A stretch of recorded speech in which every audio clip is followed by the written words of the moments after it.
Bonsoir.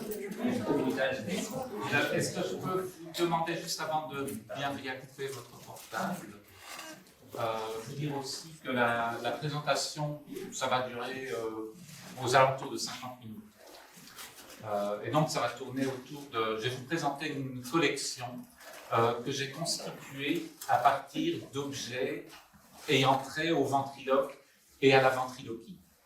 C'est vraiment ce qu'on peut appeler une collection sentimentale, parce qu'il y a des objets qui ont une vraie valeur historique, et puis d'autres, il y en a, je les ai fait moi-même comme facsimilés, puis d'autres, c'est uniquement pour circonstances bien particulières que je les ai pris.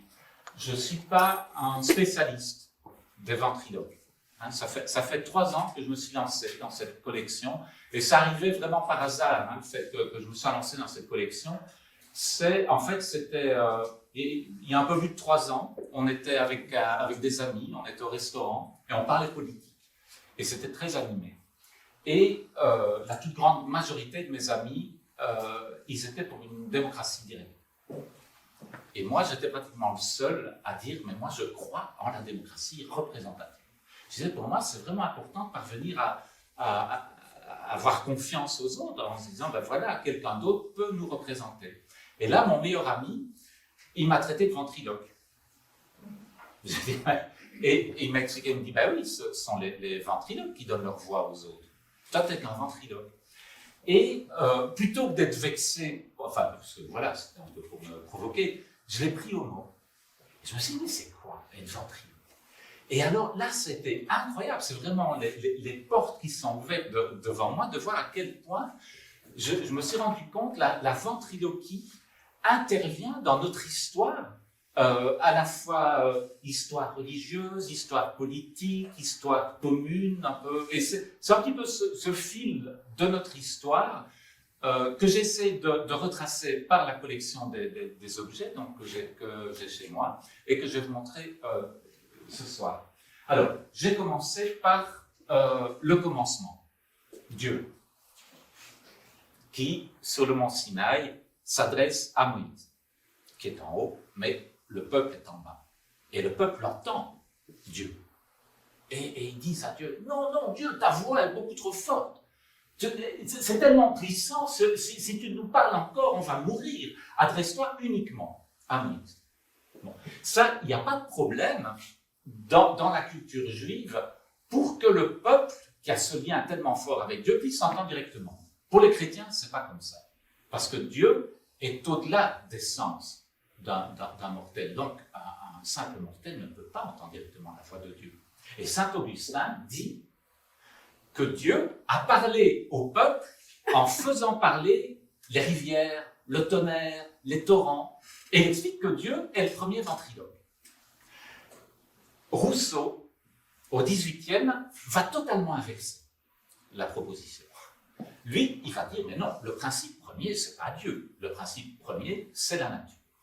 C'est la nature qui est tellement merveilleuse, qui est tellement belle. C'est la nature qui a fait éveiller en l'homme l'idée d'un absolu, l'idée de Dieu. Alors, vous allez voir, je vais vous montrer un objet, de voir comment des principes aussi abstraits peuvent se retrouver, s'incarner dans des objets. Voilà un soufflet. Un soufflet du début du 19e, qu'on peut appeler soufflet rousseauiste, un soufflet pour ranimer le feu dans l'arbre. Pourquoi est-ce que c'est un soufflet rousseauiste? Parce qu'il était décoré. Hein, on voit sur ce qu'on peut appeler le verso, un oiseau qui est allé chercher la puissance du feu dans le volcan, hein, qui est le trou du soufflet, et puis qui va l'apporter dans l'arbre. C'est vraiment cette nature toute puissante qui est là. On voit l'autre côté du soufflet, il y a un arbre de la vie et une danse autour où on peut voir que les danseurs sont presque couverts des cendres du volcan. Hein, ça, c'est vraiment la puissance de la nature. Ce qu'on peut voir, un soufflet augustinien où il y a la croix qui est placée là, avec les clous, évidemment, et de l'autre côté, on peut voir les yeux du Christ qui sont là un petit peu pour apporter le souffle du Saint-Esprit dans le feu. Alors, ça, c'est le début.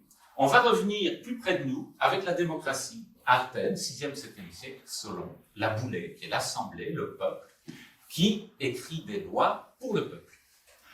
Une fois qu'une loi va être édictée, il y a quelqu'un qui va la lire à l'assemblée, cette loi.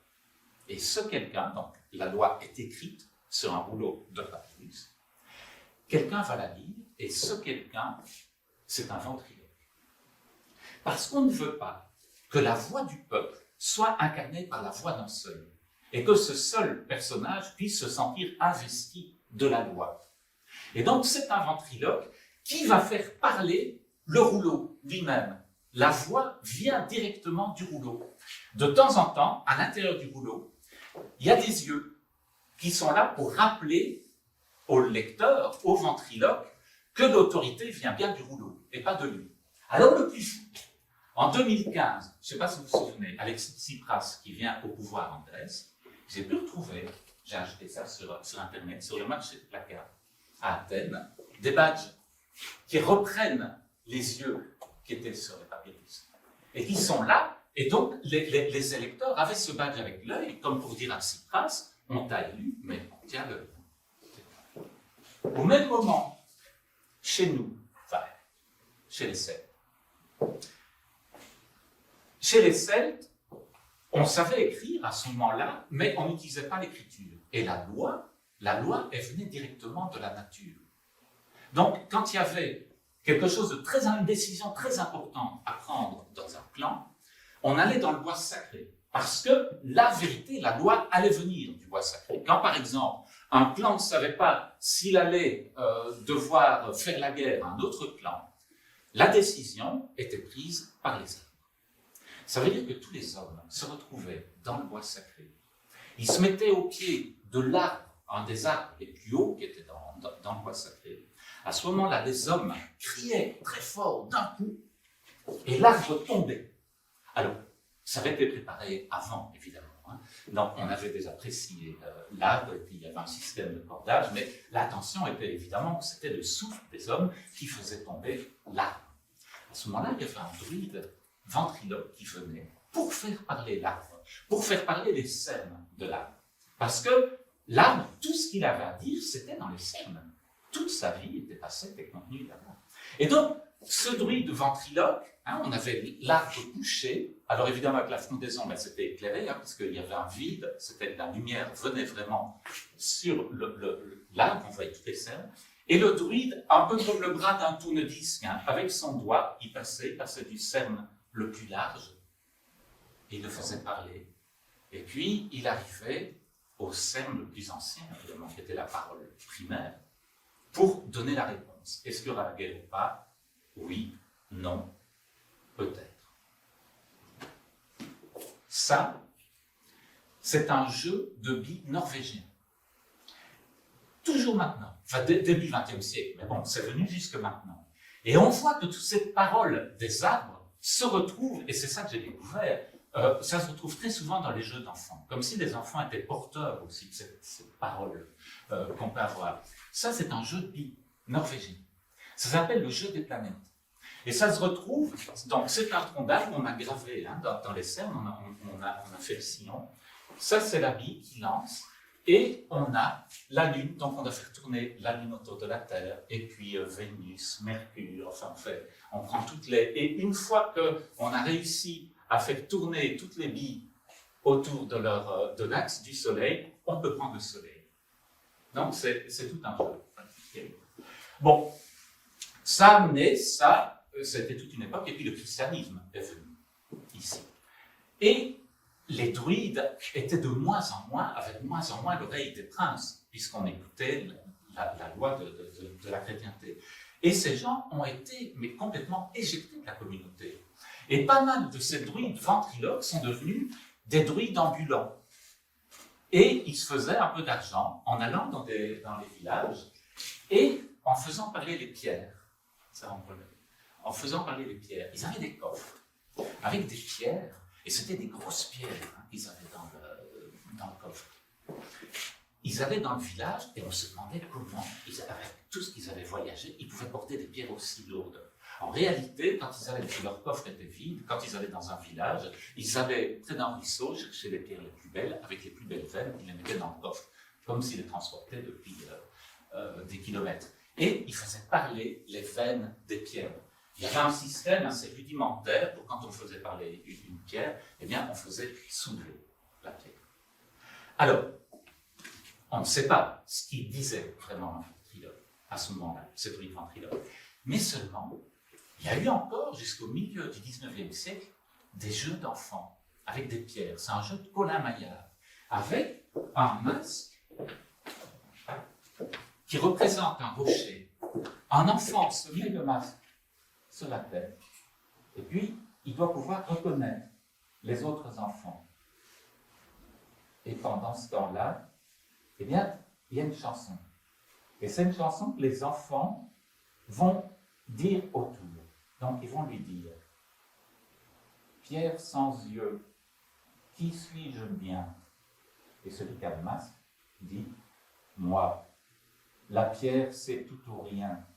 D'un pays lourd, léger, je viens dire ce que tu es et deviens. Pierre sans bouche, suis-je un renard? Tu le sauras si par hasard, dans un grand trou ton âme s'égare. Trou d'hier et demain, grand trou noir. Pierre sans oreille, suis-je un loup? Tu le sauras si tout à coup, ton cœur oublie les rendez-vous dans la forêt au temps de loup. Qui suis-je donc, Pierre sans fin? Tu es le même, presque un refrain, l'éternel enfant du mal bien, qui maintenant m'appartient. Donc voilà les comptines qui pouvaient être données, qui étaient des comptines, les enfants ne les comprenaient pas totalement, hein, mais c'est comme les jeux d'enfants. Alors, on va poursuivre avec un autre masque. Et ce masque, il représente un nid de guêpes. Il faut savoir qu'au Moyen-Âge, quand dans une maison il y avait un nid de guêpes, c'était considéré comme une fatalité. On disait la rumeur est dans la demeure. Et pourquoi est-ce qu'on disait ça? Parce que le bourdonnement des guêpes, d'un essaim de guêpes, eh bien on le comparait au murmure de la médisance qu'il pouvait y avoir au sein des maisons. Hein. C'était des familles assez élargies qui vivaient dans les maisons. Et si on commençait à dire du mal les uns des autres dans le dos, et que ça pouvait très bien être comme l'essaim des abeilles qui allait se libérer et contaminer tout le village. Donc il fallait intervenir avant. Et donc on demandait au curé du village de venir arracher l'essaim d'abeilles et puis de guêpes, et puis après de bénir la maison. Et ça, c'est un masque. C'est toujours d'actualité dans le sud-ouest. Ce sont des masques qu'on appelle des nids de guêpes et qui sont, pour lors de mascarade, les nuits de la Saint-Jean. Les nuits de la Saint-Jean, il y a ceux qu'on appelle les nids de guêpes, c'est-à-dire par village, il y a 3 ou 4 personnes qui posent ce masque sur leur tête et ils passent près des maisons. Et les habitants ont des petits billets qu'ils vont ficher dans les alvéoles du nid de guêpe. Et sur ce billet, ils ont écrit tout le mal qu'ils pouvaient penser de leurs voisins, de dire tiens, votre fille sort avec un tel est au bord de la fille, enfin tout ce qu'il peut y avoir, qu'un village contient. Quoi, comme, les nids de guêpes passent dans le village, quand tous les nids sont remplis de ces petits billets, on les met sur la place centrale du village et on fait le feu purificateur de la Saint-Jean. Alors, on va continuer, vous voyez ici, c'est toujours un peu à la frontière entre ce qui peut être la superstition et la religion. Je vais vous montrer maintenant une pièce qui s'appelle une boîte à cris. Je vous expliquerai après ce qu'est une boîte à cris. Ceci, c'est une boîte à cris qui illustre un roman qui est attribué à l'abbé Prévost. C'est un roman qui s'appelle La Pierre d'amour, qui a été écrit en 1721. Et La Pierre d'amour, ça se passe dans un prieuré. Et dans un prieuré où il y a des voûtes, vous voyez, des voûtes, qui ont une qualité particulière. Ces voûtes, permettent à quelqu'un qui chuchote dans un coin de la salle de pouvoir être entendu de l'autre côté, presque amplifié. Et ça avait un avantage très fort pour pouvoir confesser les lépreux, pour pouvoir paraître à côté des lépreux, pouvoir les entendre sans pouvoir être contaminé. Eh bien, la pierre d'amour se situe dans les voûtes, dans la salle d'écho d'un prieuré. Il y a la belle Angélique, lépreuse, c'est l'histoire que je vous raconte, la belle Angélique, qui est lépreuse, mais elle n'est pas encore abîmée par la maladie. Et elle se fait confesser par le révérend père Bertrand. Et tous les jours, il se confesse. Tous les jours, elle lui parle de sa voix suave. Il y a un intrigant séminariste qui est caché derrière et qui lui écoute ses paroles. Et il n'en peut plus de désir. Il voudrait vraiment la confesser, elle. Un jour, l'intrigant séminariste décèle une pierre qui va tomber sur le révérend père Bertrand. Et là, on voit dans la boîte à cris les yeux de la pierre qui vont tomber sur le révérend père Bertrand, le visage affolé de la belle Angélique. Le révérend père Bertrand meurt. L'intrigant séminariste enlève la belle Angélique dans sa loge. Et il veut devenir son confesseur, mais il ne veut pas. Et son âme est donnée au révérend père Bertrand. Et alors là, il va y avoir une forme de messe noire où il va vouloir s'unir à elle. C'est l'orage, enfin, ils vont pratiquement se noyer. C'est vraiment le début des romans gothiques. Bon, je ne raconte pas la suite du roman, c'est assez long. Mais la boîte à cris, qu'est-ce que c'est? Eh bien, la boîte à cris, c'est une boîte, la voilà. C'est une boîte dans laquelle il y a un système d'engrenage à bascule et à friction qui fait que, eh bien, on peut entendre à certains moments. C'est comme une petite boîte à musique. On entend la douceur de la relation entre Angélique, le révérend père Bertrand, après les murmures du désir, de l'intrigant séminariste, et puis il y a le bruit sourd de la pierre. C'est-à-dire qu'en tournant cette boîte, eh bien, on peut vraiment l'accompagner des voix des personnages, de leurs cris. Voilà le système. Au dos, il y a une petite phrase où il est mis « Chaque battement de mon cœur est un pas en toi, enchanteur ». Et ça vient vraiment de la poésie baroque. Hein. Chaque battement de mon cœur est un pas en toi, c'est-à-dire il n'est pas en elle, évidemment, c'est pas, mais un pas en toi, enchanteur. On va rester, ça c'est le dernier chapitre sur la religion, la superstition, avec Sainte Solange du Berry. C'est une statue qui représente Sainte Solange du Berry. Sainte Solange du Berry, elle a vécu au IXe siècle. Il y a eu un miracle avec Sainte Solange du Berry, en 831. Et ce miracle, c'est celui-ci. Sainte Solange du Berry était une bergère. Un jour, regardez ce bouton, un prince noir arrive à cheval et il l'enlève. Elle est tellement belle, il l'enlève. Il la prend sur son cheval. Au moment où ils franchissent un ruisseau, Angélique parvient à s'échapper, mais fait tomber le chevalier dans le ruisseau. Le chevalier, il est absolument foudrage. Une simple bergère parvient à le déceler et il tombe, sort son sabre. Il coupe la tête d'Angélique. Le corps d'Angélique prend sa tête. Ouais. Et puis, j'ai dit Angélique, Sainte Solange. Sainte Solange prend sa tête et la tête dit 3 fois Jésus, Jésus, Jésus. Et puis après, le corps avec la pierre rentre dans son village. Et puis là, Sainte Solange tombe morte. Ça, c'est bien. En 1831, c'est le millénaire du miracle. Le musée des Beaux-Arts de Bourges décide de faire une exposition consacrée à Sainte Solange du Berry. On retrouve dans une cave en particulier, avec toujours cette statue de Sainte Solange du Berry. On la met au musée. Très très vite, 2-3 jours après que la pièce est dans le musée, il y a quelqu'un qui va trouver le gardien qui dit « Je crois que j'ai entendu Sainte Solange qui parlait. » Bon, on s'est dit qu'il était un peu allumé, donc une autre personne vient. Mais je crois que Sainte Solange me parle. J'entends comme si on voulait me parler, ça vient de la bouche de Sainte Solange. Et ça se répète. Et finalement, la rumeur court à Bourges que le miracle de Sainte-Solange se répète, qu'elle parle. Alors là, la cathédrale de Bourges dit, écoutez, si c'est un miracle, ça ne fait pas partie du monde laïque, hein, c'est nous. Et donc, la statue doit être dans la cathédrale. Le musée accepte. On va prendre la statue pour pouvoir la transporter à la cathédrale, et en la retournant, on se rend compte que cette statue qui était restée dans une cave avait le dos totalement vermoulu, qu'à l'intérieur, dans le creux de la tête, il y avait un nid avec 2 oiseaux. Et que les vers, c'était tellement vermoulu que les vers étaient passés vraiment du dos de la statue juste dans le visage de Sainte-Solange du Berry, un peu comme un amplificateur, hein, on voit tous les petits trous. Et c'était ça qu'on entendait. Donc c'était plus un miracle. Donc la statue est restée au musée, mais alors en compensation, on a donné, c'était 2 oiseaux, on a donné les 2 oiseaux à la cathédrale de Bourges, qui sont les oiseaux de Sainte-Solange.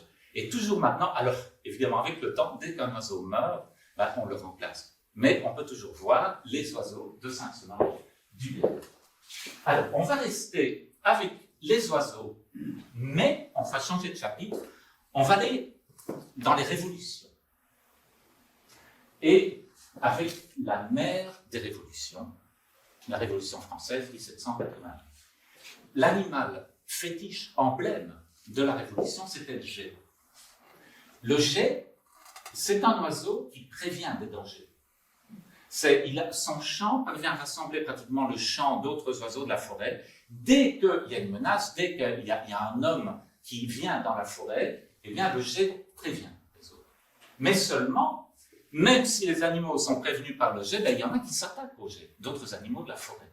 Et on dit que le geai, au moment où il est attaqué par un animal, où il va mourir, à ce moment-là où il sent la mort, eh bien il est capable d'imiter la voix humaine. Alors pourquoi est-ce que c'était l'emblème de la Révolution? Parce que le geai, ici, on voit par exemple une gravure où on voit Louis XVI et un geai qui a été tué, qui sont les premiers révolutionnaires, qui ont vraiment mis le régime à bas. Mais seulement ces premiers révolutionnaires ont été la victime de la terreur. Certains sont morts sous la terreur, c'est-à-dire qu'ils ont été attaqués. Ici, on voit le geai attaqué par des crabes. C'est les crabes qui étaient en train de... Donc il y avait vraiment cette idée que le geai qui pouvait vraiment défendre son pays pouvait attaquer par les personnes les plus proches de lui. Il y avait un chant qui était très répandu à l'époque, qui était la chanson du geai à l'heure de la mort. Et ici, on va voir, c'est une manufacture parisienne qui a repris ça motif du geai à l'heure de la mort. Et la chanson du geai à l'heure de la mort dit ceci. Quand la forêt connaît l'effroi, dans la tempête qui fait loi, quand les nids arrachés tournoient, au vent qui souffle chaud et froid, il est l'heure de s'en aller, oublier qui l'on a été, il est temps de se préparer à chanter de l'autre côté. Donc c'est vraiment l'idée que si on accepte la mort, on peut s'en libérer. Et alors, pour moi, c'est pas un hasard si c'est un motif de papier peint, parce qu'il y en a eu tellement de personnes qui sont mortes sous la terreur, que c'est un motif qui se répétait indéfiniment. 1848, il y a le gouvernement provisoire de Lamartine, qui est renversé par, le premier jour de la Révolution, c'est Cavaignac, le général Cavaignac. Et il veut un coup d'éclat. Il veut vraiment marquer le début de la Révolution par un coup d'éclat. Tous les samedis, au Jardin du Luxembourg, il y a M. Aristide, qui est le ventriloque le plus connu, c'était une célébrité dans son époque. Et M. Aristide fait parler les reines de France, les statues des reines de France, qui sont au Jardin du Luxembourg. Alors, c'est très très récent que les ventriloques fassent parler des poupées, là. Jusque-là, il faisait parler des objets, des choses qui pouvaient être loin, des éléments de la nature. Enfin, c'est très très récent ça. Donc, lui fait parler les reines de France. Voilà que Cavaignac sort ce qu'il voulait dire, c'est qu'il n'y a qu'une seule voix, une seule vraie voix, c'est la voix du peuple. Il est avec des hommes en Inde. quand M. Aristide voit ces personnes menaçantes qui vont l'interrompre, il prend peur. Enfin, il prend peur ou est-il crâne, en tout cas. Il utilise ce talent de ventriloque pour faire éclater des bruits de petites bombes, de mitrailles, pour essayer de faire peur aux soldats, qui eux ont peur, mais en réaction, ils le tuent. On a fait un moulage de M. Aristide, qui était tout un temps au musée Luxembourg, qui est maintenant au musée Carnavalet. Ici, c'est le moulage entre eux qu'on va voir, qui a été au musée Carnavalet. Et pourquoi? Parce qu'on dit que quand on s'approche du creux du moule de M. Aristide, exactement comme quand on met un coquillage dans l'oreille, on entend le dernier souffle de M. Aristide. Alors, on va aller avec la guerre de 70, à Sedan. Alors, ça, c'est quelque chose qui m'est particulièrement proche, parce que ça se passe dans les Ardennes, et je viens des Ardennes, j'ai passé toute mon enfance dans les Ardennes. Et il y a cette bouteille en grès. Et cette bouteille en grès, eh bien, il y a une tradition qui remonte à très très longtemps, que les maçons, les personnes qui construisaient des maisons, s'ils avaient un commanditaire qui les payait mal, ou qui était absolument infernal, eh bien, ils passaient ces bouteilles en grès à l'intérieur des murs. Et puis, ils laissaient juste un petit trou pour que le vent puisse s'engouffrer. Si bien que dès que le vent se lève, dès qu'il y a un jour de tempête, le vent rentre dans la bouteille et se met à souffler comme si la maison était hantée, comme si elle était remplie de fantômes. Et ça, ce principe, eh bien, il était à la base d'un roman feuilleton.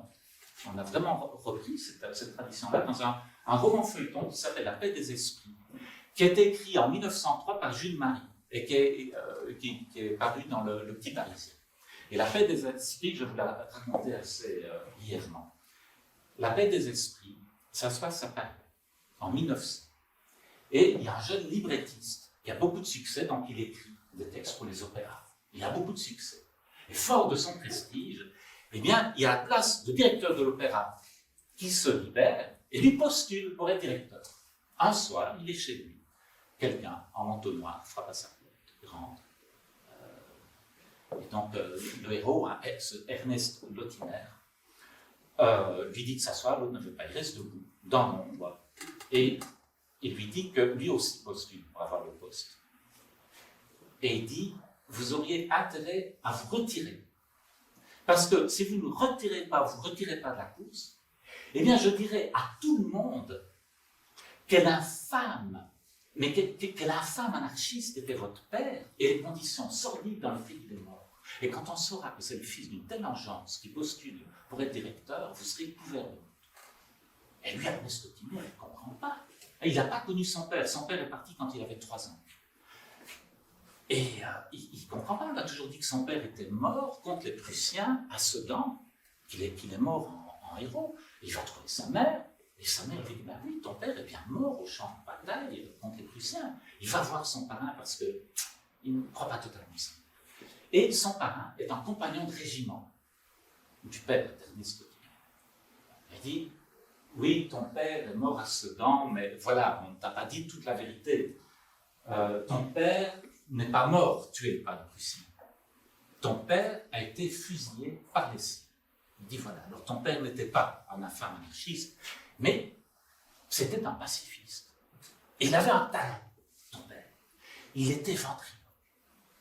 Et lors des marches, des longues marches sur les routes pour aller au combat, sans jamais desserrer les dents, eh bien ton père, il chantait des chansons pacifistes. Mais on ne voyait pas d'où venaient ces chansons. Jusqu'au jour où quelqu'un a pu le repérer, l'a dénoncé. Et il était fusillé, ton père. Et là, le parrain d'Ernest Lotiner lui dit, je m'en veux tellement parce que ton père m'avait fait promettre que s'il lui arrivait quoi que ce soit, je devais te rendre son carnet de chansons. C'est là où il y avait toutes ces chansons pacifistes. Et malheureusement, il a été tué, jeté comme un chien dans une fosse commune, et ce carnet a disparu. Bon, Ernest Lotiner, lui, il se rend compte que si cette histoire sort au grand jour, sa carrière est finie. Et puis, l'idée que son père écrivait des chansons aussi, ça le touche, donc il décide d'aller du côté de Sedan. Et le parrain lui a expliqué que son père est mort dans une grange fusillé, il décrit la grange, et il parvient, Ernest, à retrouver la grange.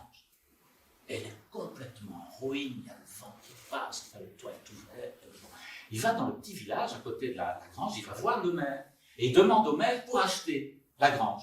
Et le maire, il dit à un Parisien, donnez nos biens à un Parisien, jamais. Et puis écoutez, cette histoire, elle a plus de 30 ans, c'était la guerre de 70, passez à autre chose, hein, jeune homme, allez.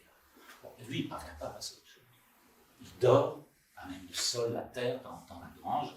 Après 3 jours, le maire, qui est un vieux monsieur, une 60aine d'années, vient le trouver.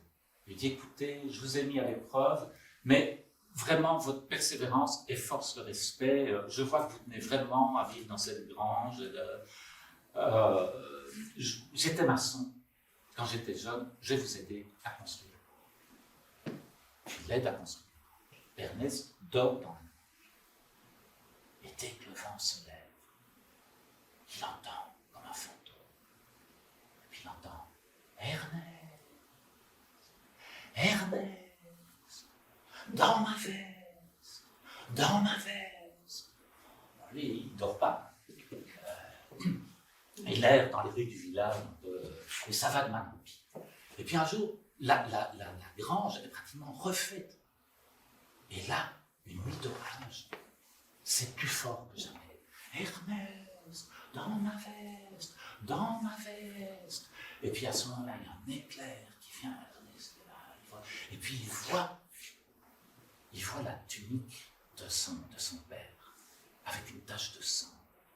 Elle est mise là juste en face de la fenêtre, et il s'approche. Il voit dans la veste, il ouvre la poche, et il voit le carnet de son père. Et à cet instant précis, il reçoit une balle dans le dos et il meurt. Et c'est la fin du premier épisode. Alors, après, parce que c'est long, hein, alors on sait que le maire, en fait, c'est lui, c'était un compagnon, mais il était dans le régiment du père, et c'est lui qui l'a dénoncé, et c'est lui qui était dans le peloton, et qui l'a tué. Et quand il a vu le fils qui venait, qui lui racontait l'histoire, il s'est dit qu'il venait pour le venger, donc il a tout fait pour le dissuader. Mais il restait, donc il a mis des bouteilles, mais ça n'allait pas, donc il l'a tué. Et puis c'est le parrain qui est le héros de l'histoire qui va revenir. Voilà. J'ai trouvé un soldat antimilitariste, un soldat pacifiste. Parce que, donc c'est un petit soldat, c'est en zinc, il était fait en zinc. Parce que quand on le désarme, quand on enlève le fusil et qu'on le tire, on a une chanson pacifiste qui apparaît. Le fusil est à côté. Au pas cadencé, ils suivent les enragés. Dans ma grande bonté, je fais des croche-pieds. Lèvres serrées, ils suivent les écervelés. Lèvres serrées, je dis ma façon de penser. Qu'enfin sonne l'heure des 4 vérités, que bien loin résonne la voix des désarmés. 14-18. En Ardennes, toujours. Quand quelqu'un, un fils, un père, partait au combat, il coupait une mèche de cheveux et il le donnait à sa famille. Et si jamais le père, le fils ne revenait pas, on tressait des petits personnages en cheveux qu'on plaçait sur un appui de fenêtre. Pourquoi est-ce qu'on le plaçait sur un appui de fenêtre? Parce que les Ardennes, c'est un climat très rude. Et les cheveux, comme il y avait les hygrométrages cheveux, les cheveux, suivant le taux d'humidité, ça s'allonge ou ça se rétrécit. Et à certains moments, avec des changements climatiques, eh bien, le cheveu soit se redressait, soit se tournait sur lui-même.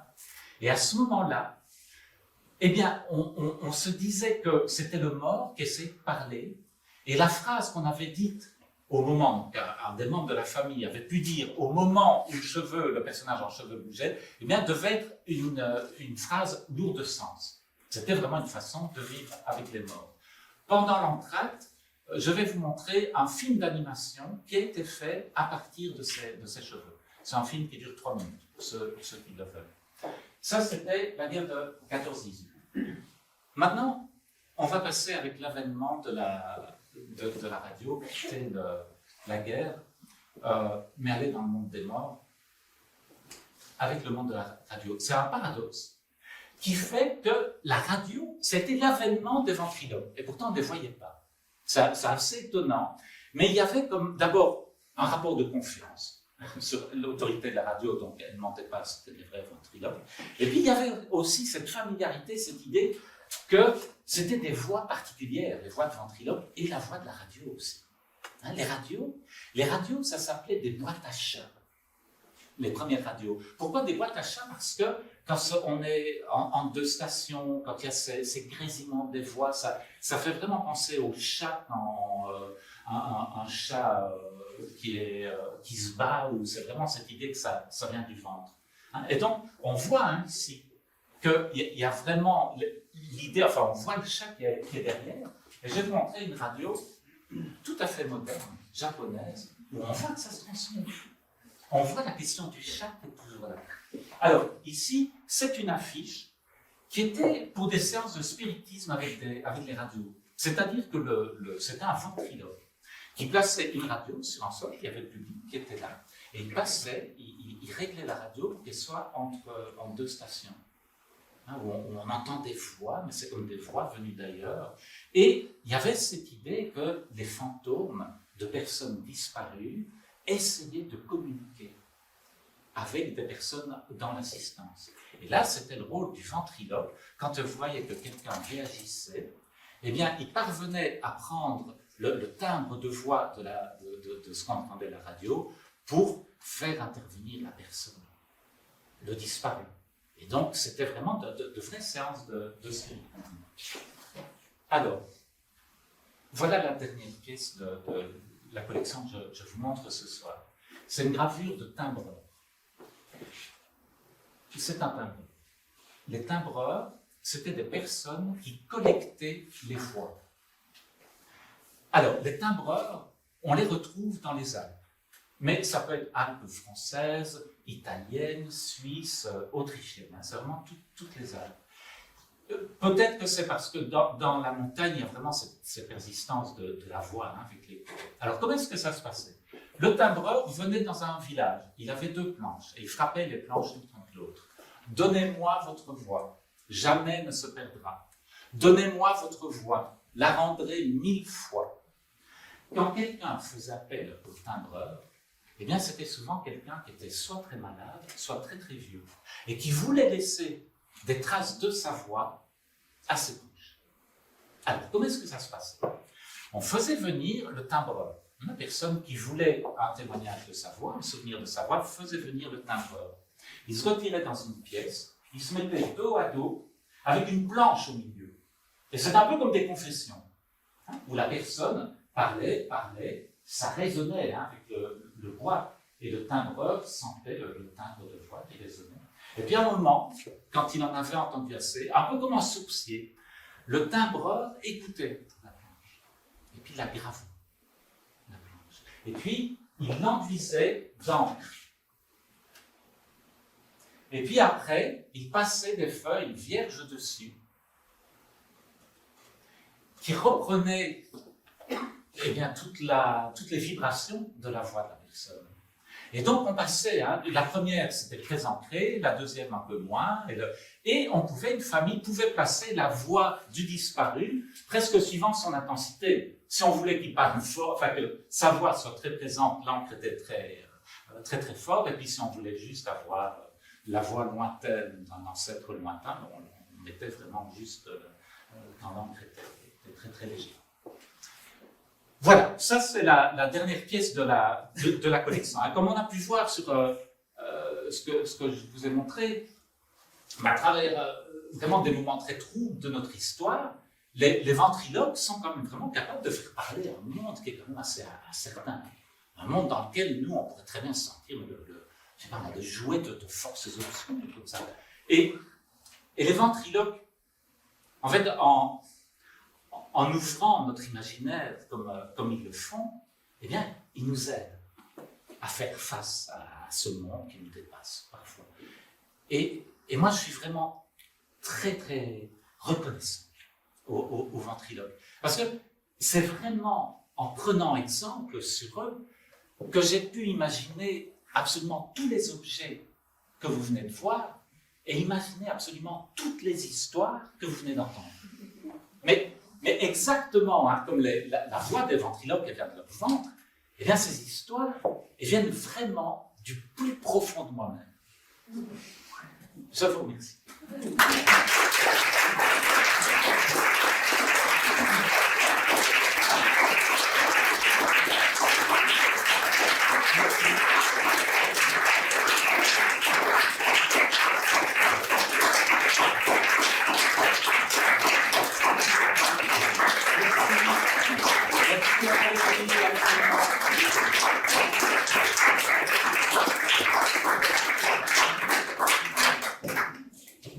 Juste pour vous dire que donc, pendant l'entracte, pour ceux qui veulent, on vous appellera. Il y a le film d'animation sur les personnages en cheveux qui dure 3 minutes.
3 minutes de retard.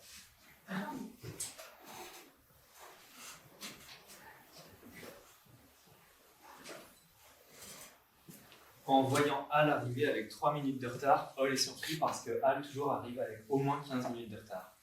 Et quand Al arrive avec 15 minutes de retard, en général, Al oublie de prévenir.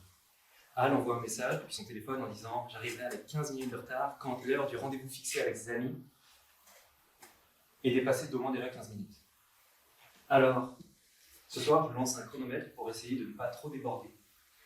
Ma performance peut durer 50 minutes, comme 1 heure et demie. Mais on m'a demandé de durer 50 minutes. Voilà, déjà 36 secondes. Al arrive quasiment à l'heure par rapport à ses habitudes. Et Ol lui dit « Tu te souviens ce qu'on va voir comme exposition aujourd'hui ?» En réalisant qu'Ol ne se présente pas, Al lui dit « Tu sais que je te l'ai envoyé là il y a quelques jours par message. Je t'ai envoyé plein d'infos, quelques noms d'artistes aussi pour te donner envie. Language. Ah, language, c'est incroyable, le pouvoir des mots. Le pouvoir des mots parce que j'avais complètement zappé. Et là, tu me dis language et ça me revient. Language en anglais. Ouais, en anglais avec un point d'exclamation. Alors Al et Ol entrent dans le centre d'art et achètent leur billet. Après avoir acheté leur billet, se trouvent avant la première salle devant un grand texte, language, point d'exclamation, et un descriptif. Cette exposition, Al tenait absolument à la voir, parce que justement, la liste des artistes de l'exposition donnait envie. Donnait envie, et pourtant la personne qui s'occupe du commissariat de l'exposition refroidissait quelque peu Al, car cette personne est artiste. Et Al a pris l'habitude de croire que, de temps en temps, les artistes font de mauvais commissaires d'exposition. L'exposition dans laquelle Al emmène Ol s'appelle Language en anglais avec un point d'exclamation. Et vous le savez sans doute, c'est l'expression language que disent les parents à leurs enfants quand ils ont juré ou mal parlé. C'est surveille ton vocabulaire, c'est surveille ton langage. Language donc. Et en lisant le texte, Al et Ol découvrent que cette exposition est un peu un jeu de mots. C'est un peu un jeu de mots qui tiendrait dans un livre, sur une page, dans une conversation téléphonique, dans une conversation entre deux amis, Al et Ol par exemple, ou une exposition qui pourrait tenir dans le récit d'une performance à l'oral. Al et Ol découvrent que cette exposition se présente comme un jeu de mots, au sens du jeu, comme quelque chose qui peut bouger, des mots qui peuvent bouger comme une porte bouge. Du jeu, comme on dit une porte, lorsqu'elle ne tient pas parfaitement, elle bouge, regarde là, elle ne tient pas très bien, il y a du jeu dans la porte. Une exposition en forme de jeu de mots, une exposition dont tous les artistes travaillent à partir du langage, avec des mots. Al et Ol entrent dans la première salle. Et en entrant dans la première salle, découvrent un écran géant sur lequel trois femmes lisent chacune un livre, mais à l'oral. C'est qui elle déjà? Al, qui connaît, répond Hannah Weiner. Hannah Weiner, c'est une poétesse conceptuelle américaine, années 70 je crois. Ah ouais, le quartier dit ça, Clairvoyant Journal, 1974. Trois femmes qui lisent, mais avec des timbres, des tons, des modes différents. Qu'est-ce qu'elle dit? C'est bizarre, non? Je crois que c'est son journal, Clairvoyant Journal, publié en 1974, à partir de ce qu'elle voit. Parce qu'Hannah Weiner n'écrit pas seulement, en fait, elle voit. Elle est atteinte d'une forme de schizophrénie, je crois que c'est une forme de schizophrénie, dont elle pense être la seule atteinte. La seule atteinte? Ouais, elle voit des mots. Comment ça, elle voit des mots? Regarde, c'est écrit là sur son journal. Je vois des mots sur mon front, dans les airs, sur d'autres personnes. Je vois des mots sur la machine à écrire et sur la page. En fait, elle voyait des mots qui apparaissaient au fur et à mesure de la conversation. Quand les gens lui parlaient, quand elle parlait avec qui que ce soit, quand elle allumait la radio, elle les voyait comme taper à la machine, mais autour d'elle dans l'espace. Waouh, ça doit être pénible. Je sais pas si c'est si pénible. Regarde. I quote, speak any word at random, let mind play around until ideas come through. Je cite, prends n'importe quel mot au hasard, laisse l'esprit tourner autour et jouer avec, jusqu'à ce que les idées passent à travers. Ouais, je sais pas. Moi, ça me perturberait, mais c'est sans doute parce que t'as pas l'habitude. Imagine quelqu'un qui a vécu toute sa vie en voyant des mots comme ça, devant lui, devant elle. Ça doit complètement être normal. Ouais. Mais t'imagines, et au moment où Ol prononce ces mots, Al les voit se taper comme à la machine à écrire. T'imagines sur le front de son ami. Mais son ami ne semble rien remarquer. Son ami qui ne remarque rien, d'ailleurs, de ces mots qui sont pas tellement tatoués, mais plus comme posés sur son front, continue comme ça à dire t'imagines, ça m'intéressait pas du tout, moi, de voir des mots comme ça tout le temps, ça me perturberait. Et puis, normal en même temps, Paul, dans son habitude de parler et de simplement entendre ce qui est dit, n'aimerait certainement pas se réveiller un matin en voyant des mots. Mais là, Al, bouche bée, ne dit rien et voit le t'imagine s'effacer tout doucement du front de son ami, Paul, qui, en se tournant, n'a toujours pas remarqué, vers la porte qui mènera à la salle suivante de l'exposition, laisse Al découvrir « See that ». Regarde ça en grandes lettres capitales, un petit peu ondulé dans la verticale, comme à l'époque où on essayait de styliser nos mots dans les années 90-2000 avec Word, et grosse lettre capitale blanche qui semble sortie de nulle part sur la veste noire de son ami Hall. Al regarde, une fois de plus, ces mots, et quand Hall avance, ne comprend pas, jusqu'à ce qu'une voix, l'une des trois femmes, peut-être la voix d'Anna Mayer elle-même, dit « See that !» Et là, le mot décolle, comme un papillon. Décolle du fond du dos de la veste de son ami et se déplace dans l'air, mais tout doucement, se déplace dans la salle d'exposition. Alors évidemment, Al se dit que ça doit être ce mélange bizarre de lumière naturelle qui vient de ces deux portes et des tubes fluo, des tubes de néon jaune au plafond, qui me fait avoir cette impression bizarre. Je ne sais pas ce qui se passe, peut-être que je n'ai pas assez dormi cette nuit. Al se frotte les yeux, les rouvre, et le Sidat est toujours là. Quoique plus tout à fait Sidat, il a changé en Wriggle, W-R-I-2-G-L-E, se tortiller. Et Wriggle se tortille comme ça, devant ses yeux. Wriggle s'avance en suivant le chemin que Hall vient d'emprunter vers la porte de la salle suivante, vers l'ouverture. Et le Wriggle, à peine au clignement des yeux, Al le voit se changer en in the train, sur le plateau. Sur le plateau. Alors, Al suit ce sur le plateau qui se déplace toujours, mais tout doucement. Il faut que vous voyez à peu près l'allure d'un ballon rempli d'hélium qui se déplacerait librement à mi-hauteur, comme ça dans la pièce. Et in the train, en arrivant dans la dernière salle, se change en of my eye, de mon œil, et vient se coller sur un textile. Ça va le faire. Merci. Merci énormément d'être là. Je m'appelle Romain. J'avais l'habitude de parler comme ça devant du public. Et puis évidemment, il y a eu tout ce qu'on a vécu ces derniers temps. Alors j'ai perdu l'habitude de parler devant du public. J'ai peut-être beaucoup parlé tout seul, mais non, j'ai l'impression d'avoir beaucoup perdu au vocabulaire. Alors ces derniers temps, j'ai beaucoup parlé tout seul, pour essayer de m'habituer, d'habituer ma langue à pouvoir vous raconter ce soir. Donc merci beaucoup de bien vouloir m'écouter. À vous raconter le chapitre 2 de ce livre. Un livre qui décrit un monde qui ressemble au nôtre. Un monde qui, comme le nôtre, s'appelle Planète Terre, mais un monde dans lequel les personnages découvrent petit à petit d'autres sens. En arrivant dans la deuxième salle, Al voit le Of My Eye se coller sur un textile. Et là, tu peux lire sur cette bannière qui fait plus d'1 mètre de haut sur presque 1 mètre de large, Wriggle in the tray of my eye. Donc, se tortiller ou tortillant sur le plateau de mon œil. Et à côté, une autre bannière, colorée, jaune, la première était orange. Et du texte aussi. Incubate under the great flat lamp. Incubé sous la grande lumière plate. Of the sun, du soleil. Et ça continue. De la poésie. Et là, Al regarde le cartel, au bord de la salle, sur un mur, et voit René Green. Space Poem number 7. Le poème dans l'espace numéro 7. Et effectivement, c'est un poème dans l'espace. Alors, Al regarde cette œuvre qui, à elle seule, occupe quasiment tout l'espace de la pièce, avec 28 bannières et du texte des deux côtés.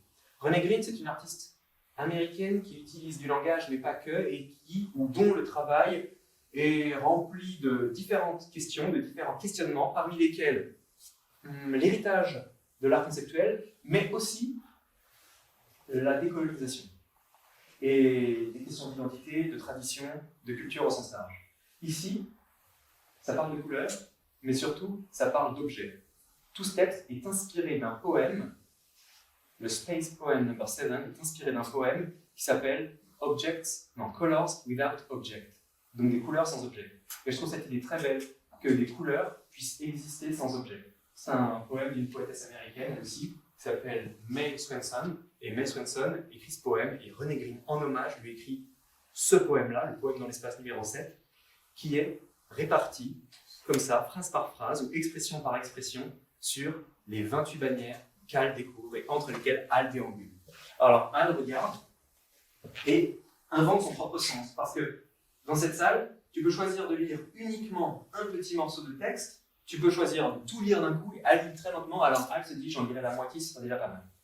Et ayant lu la moitié des textes, Al commence à avoir la tête qui tourne. La tête qui tourne à force de lire tous ces textes. Wriggle in the tray of my eye. Les mots commencent à danser, comme si un courant d'air venait souffler sur ces bannières. Sauf que les bannières, elles, ne bougent pas. Ce ne sont que les mots qui bougent. Al se dit décidément, il m'arrive quelque chose, mais qu'est-ce qui se passe dans mes yeux? Et Al tourne la tête vers un mur blanc, et là, les mots tournent avec sa tête, comme si les mots en fait étaient collés sur ses yeux, dans l'autre sens, et les mots sont là encore. Au plafond, les mots sont là encore. Al se tourne dans tous les sens, regarde au sol, les mots sont là encore. En l'occurrence, on est sur le Wriggle in the tray of my eye.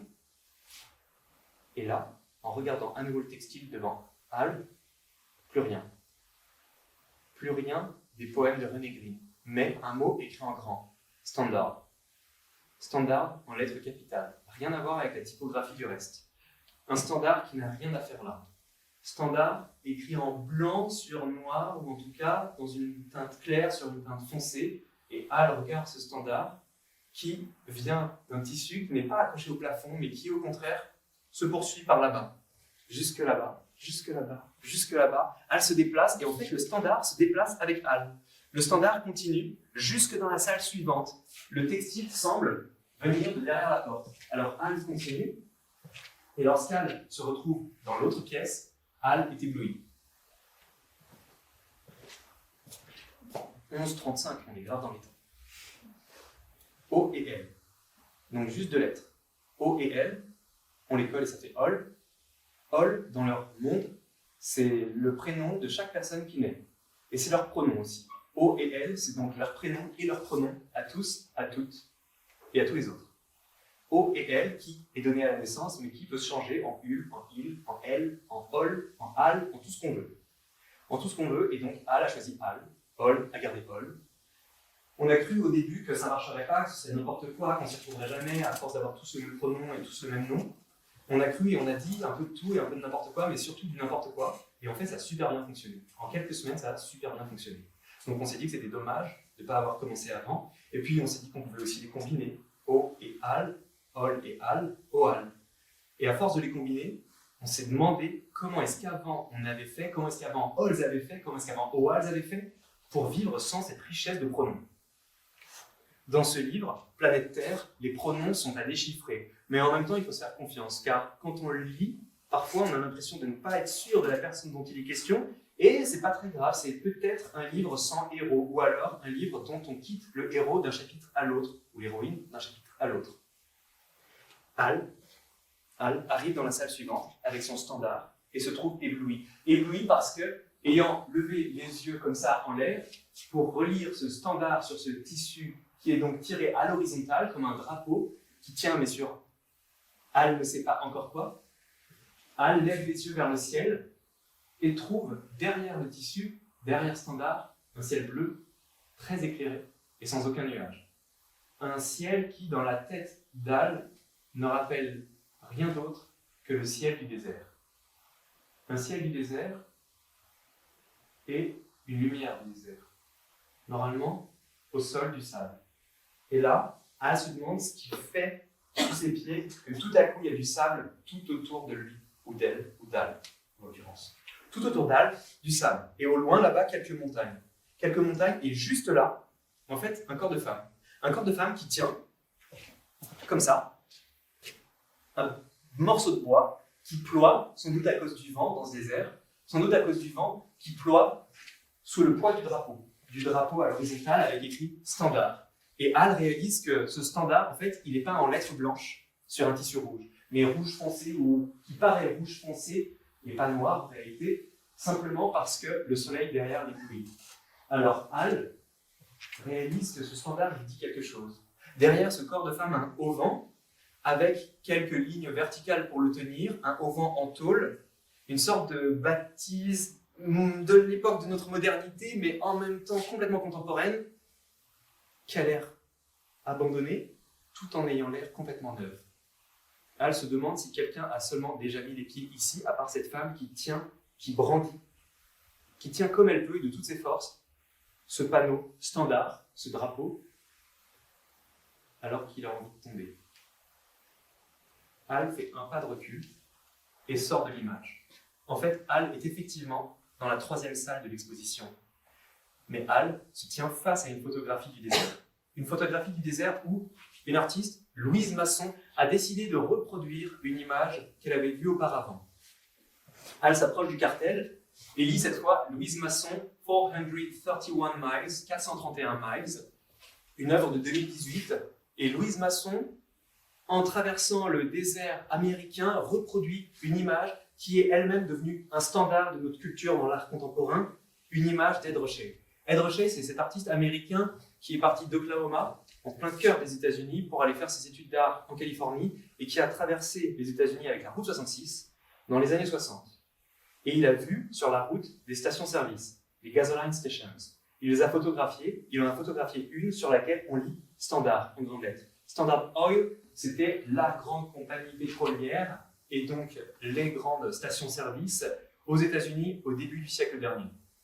En fait, c'est une société qui a été fondée par Rockefeller lui-même, une des grandes fortunes américaines en 1870, et puis qui a été détruite sur décision de la Cour suprême américaine juste en 1911, parce qu'il détenait un monopole, et Edward Ruscha voit les restes d'une de ces stations-service avec encore le logo Standard en Californie, le photographie, en fait un des éléments d'un autre standard, son livre d'artiste 26 Gasoline Station, 26 stations-service, qui rassemble rien d'autre que 26 stations-service qui croisent sur la route et qui devient un standard. Et puis sa sérigraphie. Il fait une sérigraphie à partir de la photo que je viens de vous décrire. Il fait une sérigraphie que Louise Masson, en 2018, quand elle traverse ce même désert, se dit « ça y ressemble trop, ici je vais moi-même faire une photo ». Et elle refait exactement la même image, elle a refait l'image au même format, mais en photo. Tenant malgré le vent, brandissant malgré le poids, construisant malgré les standards, un monde de l'art où nos modèles ne seraient pas tous des hommes ou des hommes blancs. You really must be paranoid after all we've done for you. You little ungrateful. Tu dois vraiment être parano après tout ce qu'on a fait pour toi, espèce de petite ingrate. But I'm free, white and 21. Je suis libre, blanche et j'ai 21 ans. Elle ne comprend pas ce qu'elle entend. Elle se demande ce qui se passe. Une voix vient de la salle suivante. Elle se demande ce que c'est que cette voix. Et quand elle répète I'm free, white and 21, je suis libre, blanche et j'ai 21 ans. Elle décide de se rendre dans la salle suivante sans plus attendre. 17 minutes 50. On a rattrapé les 3 minutes de retard. Et Al découvre, sur un banc, devant une vidéoprojection, Hall, qui l'attend. T'es passé par où, toi? Hein? Ah non, je suis passé par l'autre côté, il y avait une porte derrière. Ah d'accord. Non, là j'ai pas lu, il y avait beaucoup trop de texte. Puis c'était tout en anglais, ça me fatiguait. Ah, mais tu te sens pas bizarre, toi? Comment ça, bizarre? Bizarre les mots qui donnent chaud? Non? Le regard d'Hall est bien suspect. Non, t'as pas de mots qui font bizarre? Non, des mots qui font mal à la tête, des mots qui grattent tes yeux, des mots qui te brûlent la peau? Non? Rien? Ok. En fait, Al réalise qu'Al est peut-être la seule personne à vivre cette expérience bizarre aujourd'hui, à voir des mots qui lui collent aux yeux et à voir des mots qui l'emmènent jusque dans le désert. Peut-être que c'est simplement l'effet de la fatigue, peut-être que c'est quelque chose de plus.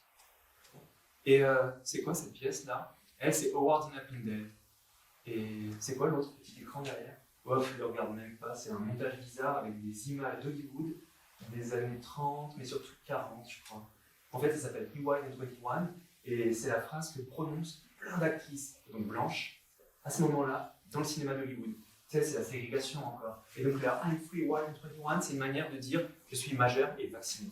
Je suis majeur et vacciné dans le sens je suis capable de choisir par moi-même, je suis grand, laisse-moi tranquille. Et donc là, j'ai un montage avec plein de vidéos. Ah, mais quel rapport avec ça? Bah là, la vidéo de Howard Pindell, elle s'appelle Free, White and 21. D'accord, et elle raconte quoi? Bah écoute. Et en fait, Howard Pindell raconte plein de mésaventures qui lui sont arrivées parce qu'elle est une femme noire, qui diffèrent évidemment des aventures et non des mésaventures de ses amies blanches. Et Howard Pindell raconte, par exemple, qu'enfant, elle a été attachée par un professeur alors qu'elle avait envie d'aller aux toilettes. Howard Napindale raconte qu'en grandissant, au moment où à l'université elle se présente pour être déléguée et où on entend qu'elle a réellement des chances d'être élue déléguée, des étudiants et des étudiantes de son université, son nom va être retiré. Howard Napindale raconte tout ça et Hall précise attends, tu vas voir, à un moment elle joue une femme blanche, c'est vraiment ça le plus écœurant. Elle joue une femme blanche qui lui répond qu'on la croit pas. Et elle ajoute Free White and 21 ou je sais pas quoi. Hall se relève, semble en avoir assez vu, et continue sa visite à travers la cour remplie de livres. Hal regarde la vidéo. You know, you really must be paranoid. Tu dois vraiment être paranoïaque. I know no one that has had that kind of experience. Je ne connais personne qui ait eu ce genre d'expérience. But of course, we are free, white and 21. Mais bien sûr, nous sommes blanches, libres, blanches et avons 21 ans. Alors, tout à coup, sous les yeux de Hal, juste là, un élan de colère, un élan de chaleur, une envie de tout casser, de crier, de s'énerver, coule sous la forme de larmes chaudes. Et cette envie de tout casser, Hal décide de l'emmener. Hal décide d'aller tout casser. Salle suivante. Salle suivante, dans le noir. Tout casser, peut-être pas. Peut-être pas, mais il va falloir trouver un moyen de se calmer. Et là, dans cette salle, 21h15, dans cette salle, Hal ne voit plus rien. Hal ne voit plus rien et se dit, putain, mais les mots qu'elle a prononcés, c'est dégueulasse en fait. C'est dégueulasse et en même temps, c'est ce qu'elle a vécu. Elle a peut-être quand cette heure, les années 80. C'est incroyable. Et un flash de lumière et un vrombissement de tous les diables. Heureusement, Hal, un pas en arrière, et c'est peut-être ce pas en arrière qui lui sauve la vie.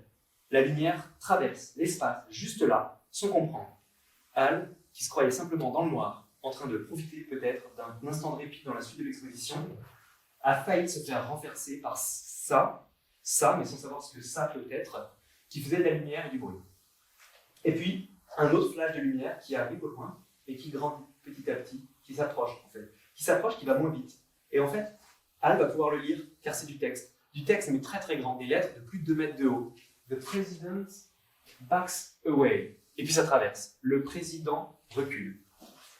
Et encore un autre, là-bas, dans une autre direction. No shelter, pas d'abri, suivi par un autre. Too late, trop tard.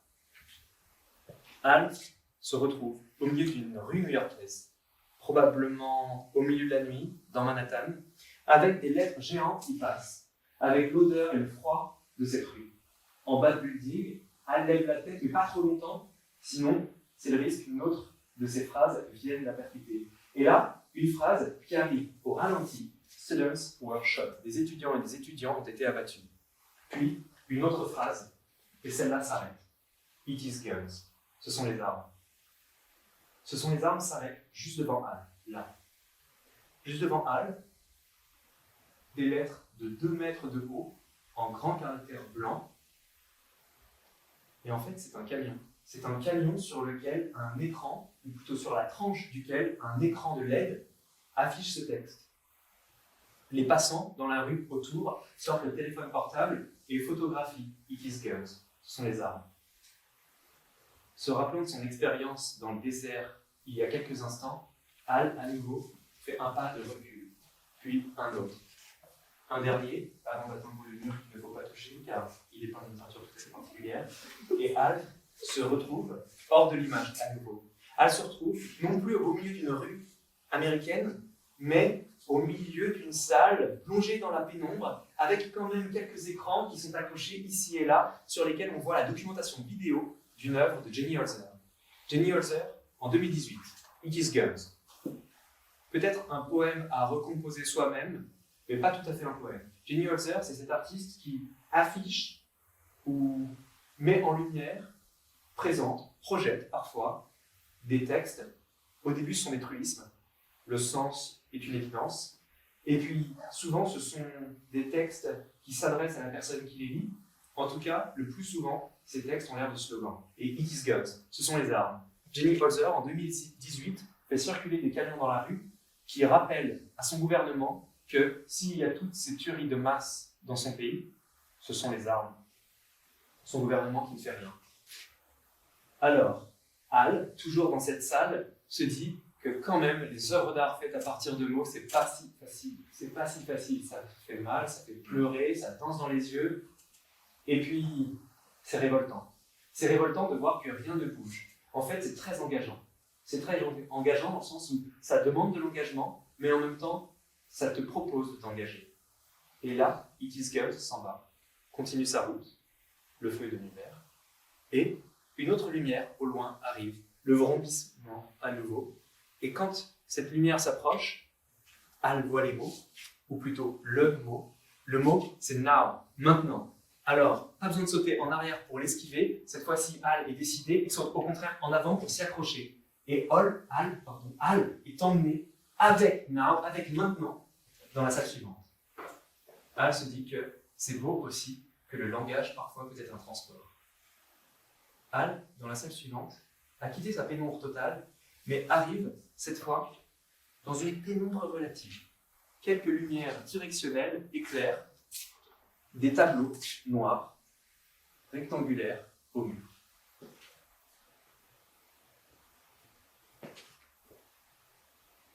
Sur une vingtaine de mètres, sur 3 des murs.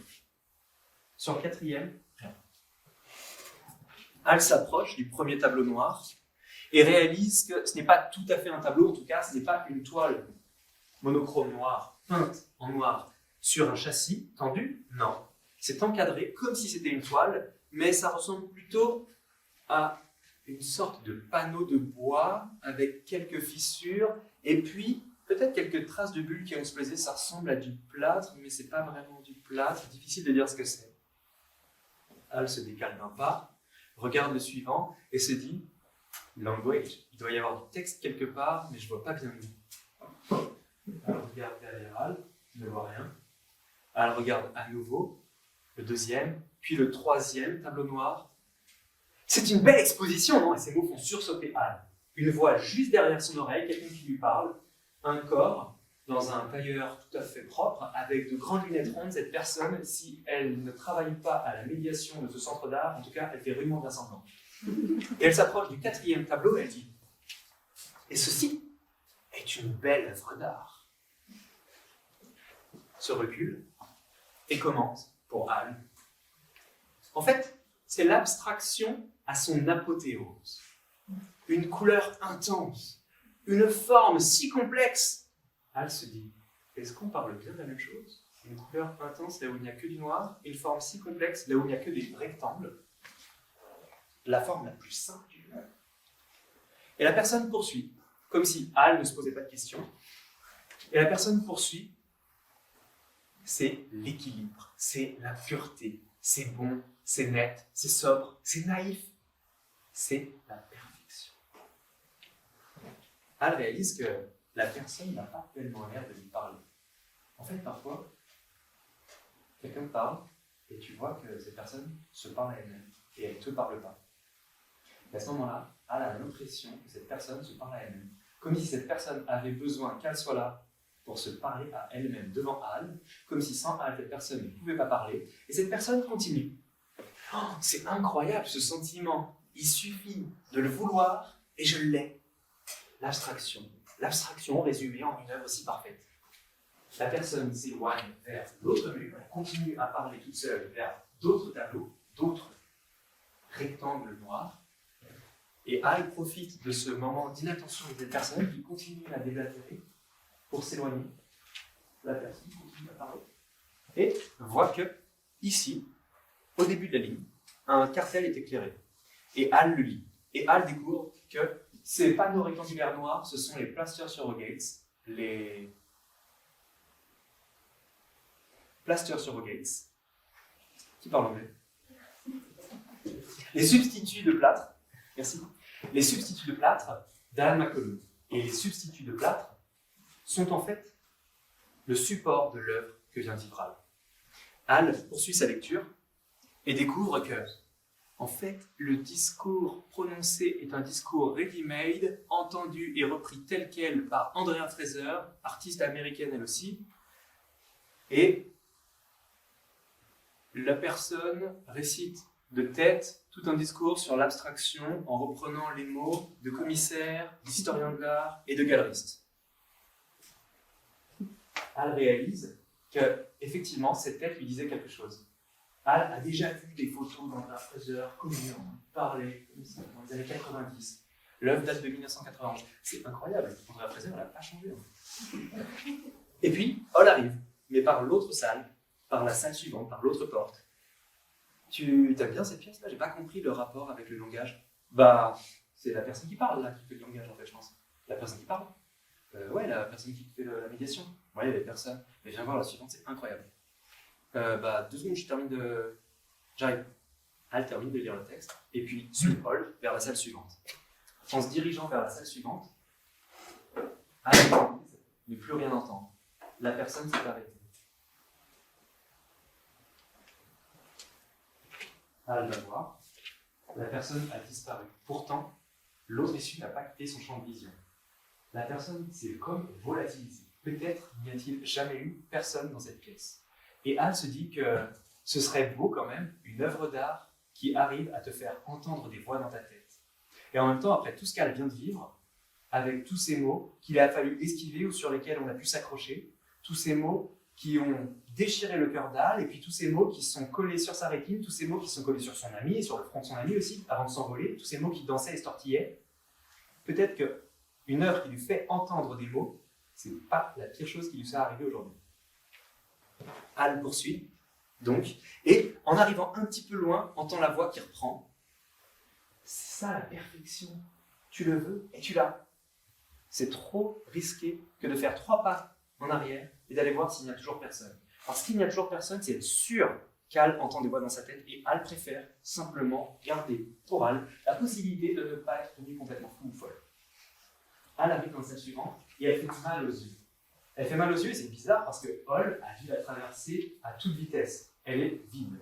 Enfin vide, pas tout à fait. Il y a une œuvre monumentale qui l'a remplie du sol jusqu'au plafond et tous les murs en sont couverts de noir, de blanc et de rouge. Mais de rouge vif, c'est ce rouge qui pique les yeux. Une œuvre de Barbara Kruger, sans titre, datant de 1994-95 d'après Cartel. Et là, au sol, Hall lit Who will write the history of tears? Qui écrira l'histoire des larmes? Hall est touché. Deuxième phrase, Is there a perfect mate for everyone? Y a-t-il un partenaire parfait ou une partenaire parfaite pour tout le monde? Encore un pas de recul pour lire le texte sur lequel Hall se tient debout. Et là, quelque chose bouge dans le réel, comme un glitch, comme quelque chose qui se décale, mais dans le vrai. Hall cligne des yeux, regarde, et en fait c'est Toll. C'est Toll qui lève la tête et qui était là, peut-être depuis le début, qui lève la tête pour lire quoi? Quelques textes au plafond, mais Hall a le corps couvert de noir, de blanc et de rouge, comme si l'œuvre avait débordé sur le corps d'Hall. Hall, une nouvelle fois, hallucine. Ça lui rappelle le See That et le T'imagines, mais en même temps, ça a l'air tatoué sur sa peau, cette fois. Ça a l'air tatoué sur sa peau et sur tous ses habits. C'est pas possible, ce langage! Qu'est-ce que c'est que ça? Et Hall lui dit, t'as vu? Believe nothing! Ne croire en rien. Ouais, je veux bien, mais là, je commence quand même à avoir quelques hallucinations ou quelques impressions vraiment bizarres. Hall avance et voit que c'est pas une vidéoprojection, qu'en avançant, en fait, Hall sort du champ, sort de l'image de l'œuvre de Barbara Kruger avec effectivement plein de textes sur sa peau et sur ses habits. Puis Hall, en s'approchant, Doll, qui semble ne rien remarquer, a tout à coup très chaud, une sensation qu'Hall n'a pas l'habitude de ressentir. Hall a très chaud, regarde ses mains et tout va bien. Regarde sous ses manches et tout va bien, jusqu'à ce qu'Hall découvre le dos de ses poignets et voit des mots de Barbara Kruger qui semblent apparaître en noir petit à petit. Fight like us, combat comme nous. Et là, think like us, pense comme nous. Waouh! À l'intérieur des poignets, et ça arrive petit à petit. C'est incroyable. When was the last time you laughed? Quand était la dernière fois que tu as rigolé? Ça ne donne pas envie de rire, se dit Hall. Alors, la panique lui monte dans la tête. Et Hall s'en va rapidement sans prendre le temps d'écouter la suite de ce qu'Hall a à lui dire, et traverse la salle, arrive dans la salle suivante, et se dit que c'est drôle, cette tante, on dirait la tante de Tracy Emin, le cartel de Tracy Emin, mais en fait la tante de Tracy Emin, c'est une œuvre des années 90, 1995 exactement, et elle s'appelle Everyone I Ever Slept With, 1963-1995. Toutes les personnes avec qui j'ai dormi ou couché, le titre joue sur la polysémie ou la traduction est possible en dormir ou en coucher aussi, entre 1963, année de la naissance de Tracy Emin, et 1995, année où l'artiste réalise cette œuvre. Et c'est une tente de camping, à l'intérieur de laquelle Tracy Emin a brodé en grosses lettres colorées les 102 noms des personnes avec qui elle a réellement couché ou dormi. Des personnes avec qui elle a donc, à un moment donné, partagé une relation intime. Que ce soit des personnes avec qui elle a couché, ou que ce soit sa grand-mère et non sa grand-mère, avec qui elle dormait étant petite. Mais cette tente a brûlé. Cette tente a brûlé il y a quelques années. Elle était dans la collection de cet Angolais qui collectionne plein d'art contemporain, Charles Saatchi, et elle était dans son entrepôt, East London, 2004, je crois, c'est vital. Elle a brûlé. Elle a brûlé, et je sais que, malgré le million de livres que lui proposait la compagnie d'assurance, Tracy Emin a toujours refusé de la reproduire pour des raisons personnelles, éthiques et esthétiques. C'est bizarre, mais en même temps, dans sa panique, Hall n'a pas le temps de résoudre ce mystère et se dirige vers la salle suivante, en direction de la sortie de l'exposition. Et là, en arrivant vers la porte qui doit mener à ce qui est la dernière salle de l'exposition, 36 minutes 17. On est bon. En arrivant vers la porte de la dernière salle de l'exposition, c'est pas tout à fait une porte en fait. C'est une ouverture sans porte, justement. Hall est comme ébloui. Ébloui par un halo de lumière qui en provient. Et Hall se dit, encore une œuvre avec du texte en lumière. Hall le franchit. La franchit, cette ouverture, et une fois dans la salle suivante, la dernière, la 9e salle de l'exposition, Hall ne voit plus rien. Hall ne voit plus rien, sauf une grande ouverture vers le ciel. On est en fait au milieu de l'après-midi. Et au milieu de l'après-midi, on voit le ciel, un ciel sans nuages, mais pas un ciel de désert cette fois, et on voit le soleil. On voit le soleil éblouissant, d'où toute cette lumière, mais c'est marrant parce qu'il n'y a pas de mots. Hall ébloui, ne voit même pas ses mains, et puis un instant plus tard, quand l'éblouissement se défait, Hall voit au mur un texte, comme un cartel mais en plus grand. Est-ce que c'est l'œuvre? Certainement. Puis, Hall arrive à son tour, sans avoir l'air d'avoir remarqué être plein de textes sur le corps.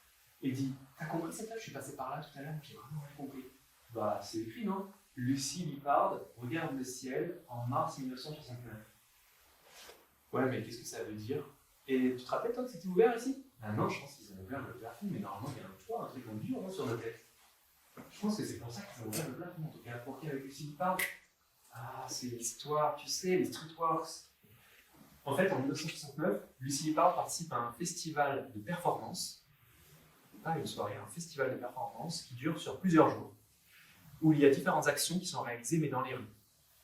Et elle est en bas d'un immeuble à New York, et elle lève la tête en regardant au-dessus des buildings, en direction du ciel.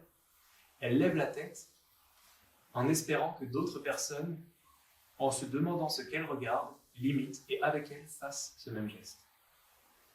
En fait, Lucie Lippard, en regardant ou en levant la tête comme pour regarder vers le ciel, regarde les personnes qu'elle ne verra pas, mais qui, à côté d'elle et avec elle, vont l'imiter. Et dans cette exposition, Hall a compris.